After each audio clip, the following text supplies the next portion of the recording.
કેમ છો બધાય મજામાં હશો અને અવાજ થોડોક ધીમો લાગતો હશે કારણ કે હું મજામાં નથી અને મજામાં ન હોવા પાછળનું કારણ માત્ર શિયાળો જ છે.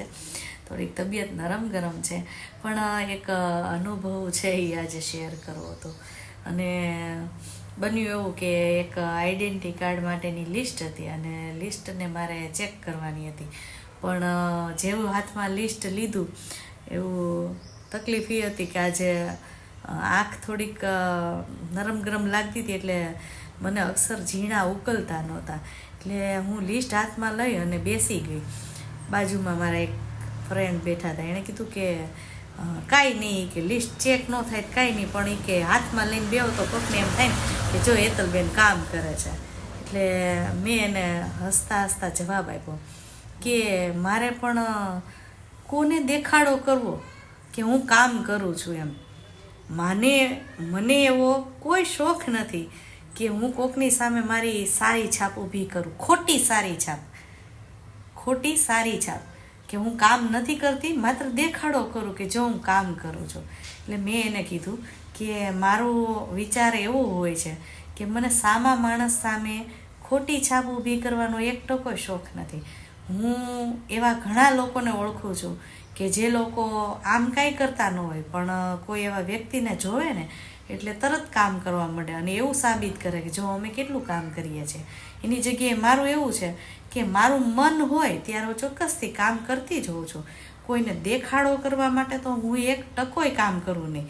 બહુ થાયતી મનમાં એવું વિચારશે ને કે હેતલબેન કામા કૂટા છે, કાંઈ કામ કરતા નથી, પણ બીજું તો મારા મનને તો એવું નહીં થાય ને કે જો મેં એને દેખાડો કર્યો એમ.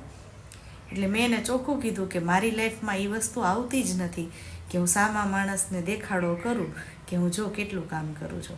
અને મારી છાપ તો આમ થાય કામા કૂટામાં થાય તોય મને કોઈ ફેર પડતો નથી.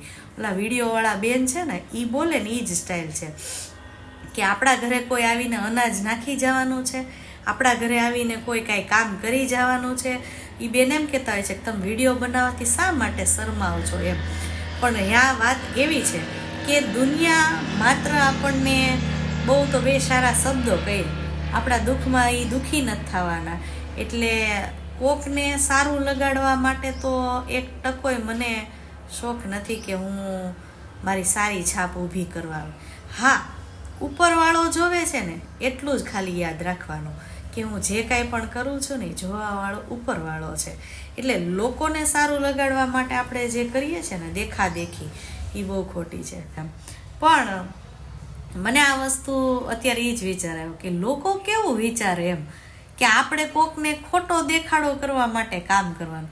અરે ભાઈ, કામ કરવું છે તો આજુબાજુમાં કોઈ ન બેઠું હોય તોય કરી શકાય છે, જોવાવાળા ઉપરવાળા છે. એટલે આજનો એ જે ડાયલોગ હતો ને એ મને બહુ વિચારવા લાયક લાગ્યો કે કેવું લોકો વિચારે. કે તમે લિસ્ટ હાથમાં લઈને બેહો ને કે કોકને લાગશે ખરા કે હેતલબેન કામ કરે. નારે ના, હેતલબેનને કામ કરવું હોય તો એ કાળી રાતે કામ કરે, ન કરવું હોય તો આખો દી આરામ કરે છે. ખરેખર મારી મેન્ટાલિટી એવી જ છે કે મારું મન ન હોય તો હું આખો દિવસ કાંઈ કામ કરતી નથી અને મૂડ જાગે ને તો હું રાત્રે 9 વાગ્યા પછી બધું ઘરનું કામ કરું છું. એટલે મનમાં આવે ત્યારે કરાય છે. પણ અમારા સાહેબ છે ને એ રોજનું એવું છે કે એ આવે ને ત્યારે જ હું કામ કરતી હોય ને એટલે મને એમ કે જો હું આવ્યો ને એટલે એ હસતા હોય કે જો હું આવ્યો ને એટલે કામ કરવા માંડી. એટલે કેવા થાય ને કે જો હું આખો દિવસ કેટલું કામ કરું છું ને હું હસવો, હું કહું હા હું આખો દિવસ કેટલું કામ કરું છું એમ. પણ માત્ર એટલું કહેવા માંગીશ કે સલાહ તો કાંઈ દેવાની થતી નથી, પણ આ જે મેન્ટાલિટી છે ને એ બદલો કે લોકોને દેખાડો કરવા માટે આપણે કામ કરીએ.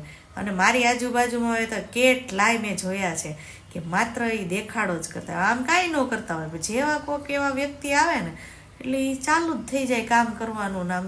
એટલે એમ કે ઓહો, આ વ્યક્તિ કેટલું કામ કરે છે.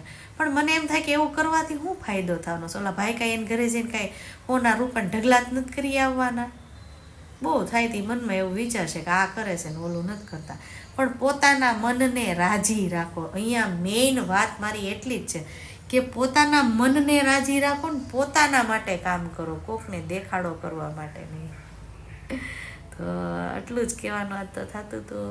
હાલો, આજે છે શનિવાર ને શનિવારે તો ઓહો કેટલું હું કામ કરું. હમણાં જોઈ ગોદડું ઓઢીને સૂઈ જવું છે, કારણ કે આજ તો શનિવાર છે.